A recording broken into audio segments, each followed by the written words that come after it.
রোজা থাকতে ভুল হলো, মসজিদে যাতে ভুল হবে না। এই রোজার মাস ভোর 2 কেজি চাল কম রানতে করেছে ভোর।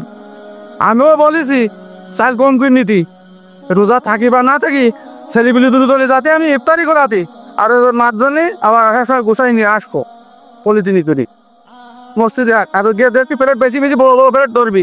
তাই হাবিব, তোমরা দুজন তো দেখতেছি আছে ইফতারি বন্টন করো, তা কিভাবে বন্টন করতেছো? এই 2 দিন দেখতেছি রোজাদার ব্যক্তি এসে পথচারী রোজাদার যারা তারা ইফতারি করতে উঠতেছে, আর ইফতারি থাকতেছে না, এর প্লেট এরকম করে কি নিয়ে নেওয়া আছে। 2-3 দিন দেখতেছি আমি আছে ইফতারি করাচ্ছ, এতে কি গ্রামের মান সম্মান না ঠিক থাকবে? না যে ব্যক্তি ইফতারি দিচ্ছে তারও মান সম্মান ঠিক থাকবে? সে যদি শোনে যে আমি ইফতারি দিচ্ছি, মসজিদে ইফতারি কোলাচ্ছে না, তাহলে সে ব্যক্তিটার মনটাও কেমন লাগে? এটা বন্ধন হচ্ছে না কি হচ্ছে? তোমরা কি করো সোহাগ, আমি তো বুঝতে পারতেছি না। আসলে হুজুর কাহিনীটা এরকম হচ্ছে যে মসজিদের কমিটি থেকে আমাদের বলেছে যে 160 প্লেট বাড়তি, সেই জায়গায় আমরা 80-85 প্লেট বাড়তেছি 100, কিন্তু তারপরেও খুলছে না। এরকম হওয়ার কারণ কি আমি তো বুঝতে পারছি না। আমি বের কি কোনো কিছু তুমি কি জানো?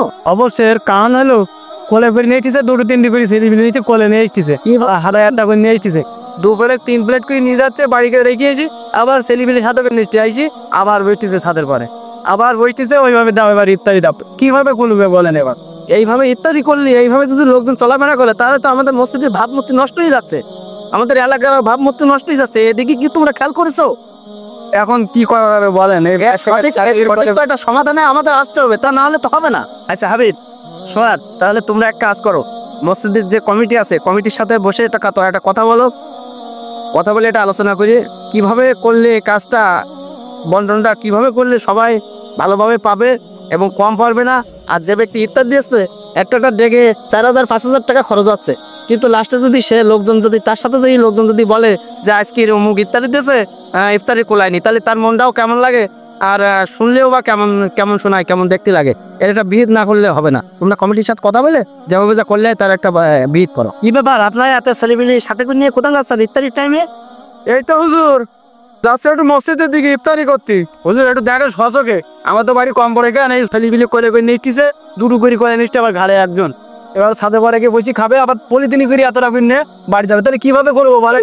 ছেলেগিলি বাচ্চা কাছে এদের তো আর আটকানো যাবে না, তাই বলে ওদের সাথে রায়সও করা যাবে না, ঠিক আছে? এরাই তো দেখা যায় ভবিষ্যৎ পরিজন্ম। আর আপনারা চাচা এই যে বাচ্চা কাচ্চা এইভাবে যদি কোলে করে নিয়ে আসেন, তাহলে তো যারা ইত্যাদি যাচ্ছে এদের ইত্যাদিটা কম পড়ে যাচ্ছে, ঠিক আছে? যেভাবে যা করলে হয়, বাচ্চা কাচ্চা আসতেছে আসুক, তাই বলে যেসব বাচ্চা কাচ্চারা ছোটো এদেরকে মনে হয় বাড়ি রেখে আসলে ভালো হয়। আর আপনারা সেইভাবে আপনাদের মহল্লার মসজিদ সেইভাবে আপনারা দেখেন কিভাবে কি করলে হয়। এইভাবে তো করলে যে ইত্যাদি যাচ্ছে তার ইত্যাদিটা কম পড়ে যাচ্ছে, তাহলে কি হবে? না, সে তোর বাড়ি যা, বাড়ি গিয়ে মা ভাত রাঁধতে কৌছি যা, মসজিদে 8 জনে আসিস নি। হুজুর আপনি ঠিক কথাই বলেছেন, এইসব ব্যাপারে আমরা আগে কখনো ভাবিনি যে রোজাদারের হক আমার এই বাচ্চা কাচ্চা মেরে দেবো, এ কথা কখনো আমরা ভাবিনি। তো আজকে থেকে আমি প্রতিজ্ঞা করলাম এই বাচ্চা কাচ্চা মাইনি মসজিদে আইনি এই বিভ্রান্তির সৃষ্টি আর করবো না। যে বাইরের থেকে একজন রোজাদার আমাদের মসজিদে আইসি যদি ইফতারি না করতে পারে, সে ফিরে যায়, আমাদেরই বদনাম হবে। তা আমরা এই ভুল আর কখনো করবো না, আর যাতে ভালো হয় সেটাই আমরা করবো ইনশাল্লাহ।